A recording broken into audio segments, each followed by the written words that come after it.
When I thought I didn't need it, I found a new friend. I'll wake you tomorrow before I leave, and the song I'll be singing will be this one indeed. This is as long as we go. I know you will be alright,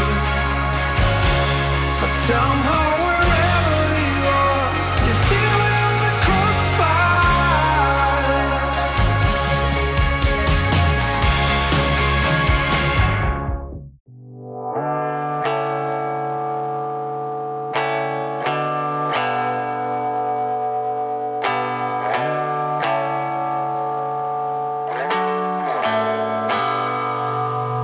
Go!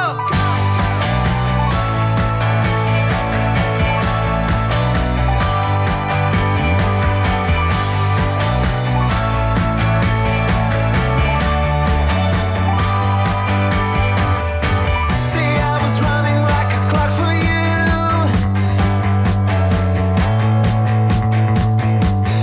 I did everything you told me to.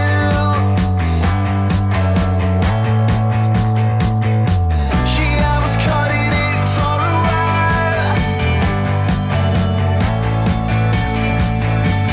singing sad songs to make you smile. Alright. As you saw আমি আসলে অনেক দিন হাইওয়েতে বের হইনি। হাইওয়েতে বের হতে খুব ইচ্ছে হচ্ছিল বেশ কিছুদিন ধরেই, বাট এই বাইকটি নিয়ে এখন পর্যন্ত হাইওয়েতে রাইড করিনি। বাট হাইওয়ে কেন? এটা sleek headlight, comfy handlebar, sporty divided tail light, a sharp muscular tank with aggressive cowling, and the most important thing, Yamaha SZ-RR version 2-তে অ্যাড করেছে ব্লু কোড টেকনোলজি, যা আগের ভার্সনে ছিল না। এত কিছু নিয়ে বাইকটি রাস্তায় কেমন? Let's see.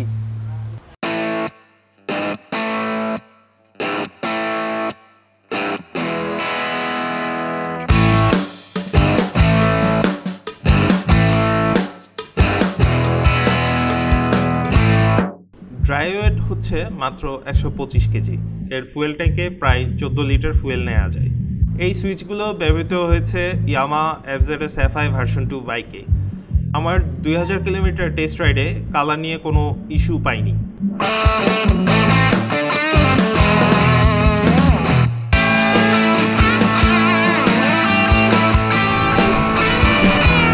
Mountain have heights, and to get that height you need torque, a good amount of torque.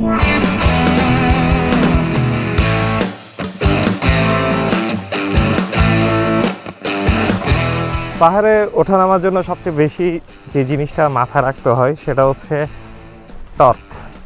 এই বাইকটির টর্ক হচ্ছে 12.8 Nm।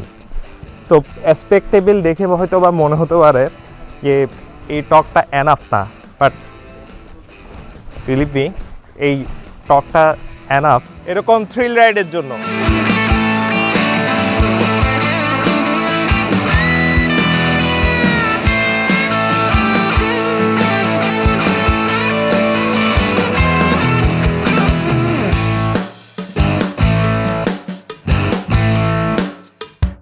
বাংলাদেশ অনেক সুন্দর। পাহাড় দেখতে দেখতে মনে হচ্ছে এই পাহাড় আমাকে আরও অনেক দূরে নিয়ে যাবে। দেখা যাক কত দূর নিয়ে যায় এই পাহাড় আমাকে। হ্যান্ডেলবার বেশি প্রশস্ত নয়, আর এর টার্নিং রেডিয়াসও অনেক ভালো। যেহেতু বাইকটি স্লিম, তাই আপনি ট্রাফিকে খুব সহজেই পার করতে পারবেন। তাছাড়া এর টার্নিং রেডিয়াসের কারণে খুব সহজে বিভিন্ন অ্যাঙ্গেল দিয়ে বের হয়ে যেতে পারবেন। এর পিলিয়ন সিট বেশ আরামদায়ক। মাঠঘাট অনেক বেশি প্রশস্ত, যার কারণে রাইডার ও পিলিয়নের পা কাদা ও ধুলাবালি থেকে রক্ষা পাবে। সিঙ্গেল পিস্টন ডিস্ক ব্রেক হওয়ার কারণে মনে খুব একটা কনফিডেন্স পাচ্ছিলাম না প্রথমে, বাট সারপ্রাইজিংলি যখনই আমি পাহাড় থেকে নামা শুরু করলাম ওই জায়গায় আমি ব্রেক প্রেস করতে হচ্ছিল, বারবার ঘন ঘন ব্রেক প্রেস করতে হচ্ছিল। ওই জায়গাতে আমি খুব ভালো সাপোর্ট পেয়েছি। এবং সবচেয়ে বেটার বলার বিষয় সেটা হচ্ছে এর চাকার গ্রিপ ওয়েট কন্ডিশনে, অর্থাৎ ভেজা রাস্তায় এই চাকার গ্রিপ খুবই ভালো পারফর্ম করে। এর সামনের দিকে ইয়ামাহা ব্যবহার করেছে 245 মিলিমিটারের Nissin caliper disc brake. Rear brake হচ্ছে ড্রাম ব্রেক।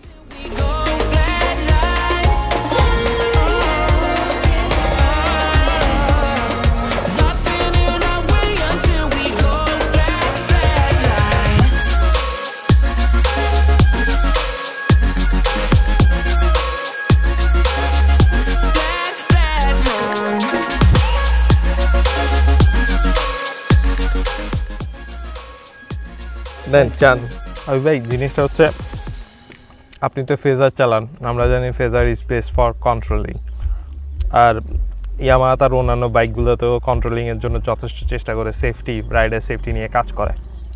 সো এই বাইকটা চালাতে কেন জানি মনে হলো আপনারা যে পাহাড়ের আঁকা বাঁকা রাস্তায় খুব কর্নারিং করেন, আমি অনেক দিন ধরে দেখেছি। তো আপনি একটু টেস্ট করে দেখবেন নাকি যে এই বাইকটা আপনি কেমন ফিল করেন যে কর্নারের জন্য? অবশ্যই ওকে করতে পারি। চলেন তাহলে আপনি চালান, আমরা দেখতে চাই। চলো চলো।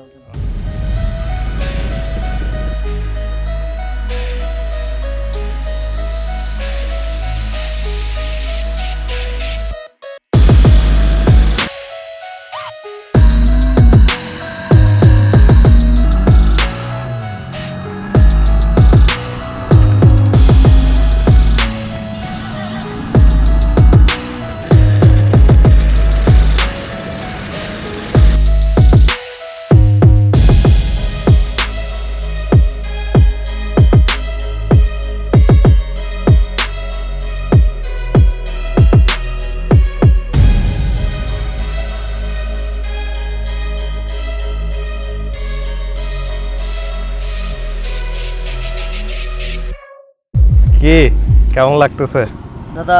বাইকটা আসলে অনেক ভালো।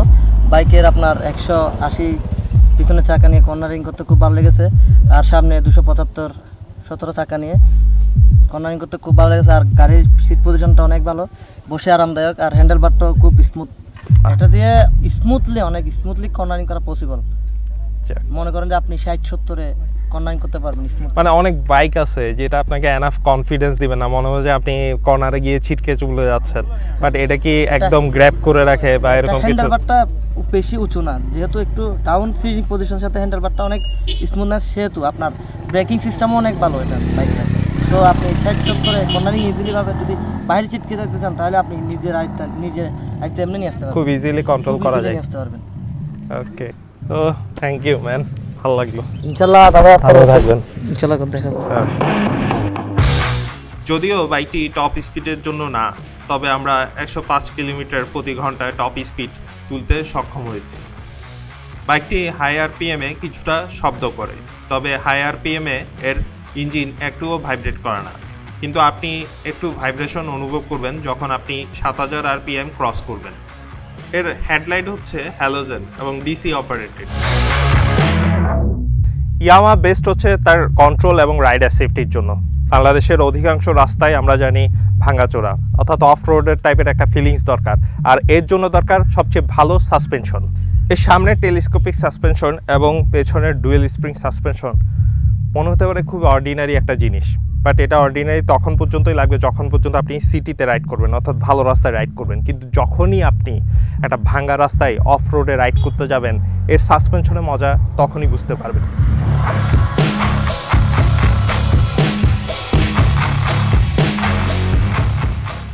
এইচও থাকার কারণে যখনই ইগনিশন অন করবেন সাথে সাথে হেডলাইট জ্বলে উঠবে। এটির দুটি চাকাই টিউবলেস, যার কারণে আপনি ঝামেলাহীনভাবে হাইওয়ে বা সিটিতে খুব ইজিলি রাইড করতে পারবেন। বাইকটির বেস্ট এডিশন কালার হচ্ছে 1,85,000 টাকা, অপরদিকে এর মেট গ্রিন কালার হচ্ছে 1,90,000 টাকা।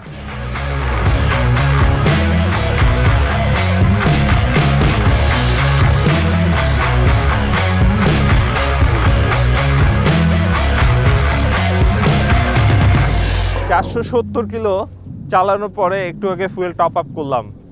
সিটিতে আমি মাইলেজ পেয়েছি 38-এর মতো, বাট আই থিঙ্ক হাইওয়েতে মিড রেঞ্জে আরপিএম রেখে বাইক চালানোর কারণে মাইলেজ পেয়েছি 45-এর একটু বেশি। ইয়ামা SZ-RR ভার্সন 2 এর ভালো দিকগুলো আমরা যা পেয়েছি এই টেস্ট রাইড জুড়ে। স্মুথ ইঞ্জিন, সাসপেনশন ফিডব্যাক খুবই ভালো, সিটি এবং হাইওয়েতে কমফোর্টেবলভাবে রাইড করতে পারবেন। এবার আসা যাক এই বাইকের খারাপ দিকগুলোর দিকে। এই বাইকের দাম একটু বেশি, সম্ভবত CBA কন্ডিশন হওয়ার কারণে এই বাইকের দাম একটু বেশি হয়। যদিও এটি একটি 150 সিসি ইঞ্জিন সমৃদ্ধ বাইক, বাট ফুয়েল এফিসিয়েন্সি বেশি হওয়ার কারণে ইঞ্জিন খুব একটা বেশি পাওয়ারফুল নয়। এর ফুয়েল মিটার অ্যানালগ মিটার হওয়ার কারণে অনেক সময় ভুল রিডিং দেখায়।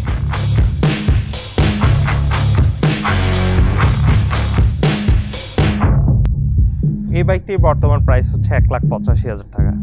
ওয়েল, 1,85,000 টাকা দিয়ে এই বাইকটি কেন কিনবেন? ইয়ামা সবসময় গুরুত্ব দেয় রাইডার সেফটি এবং গুড কন্ট্রোলের জন্য। এই বাইকটিও তার ব্যতিক্রম নয়।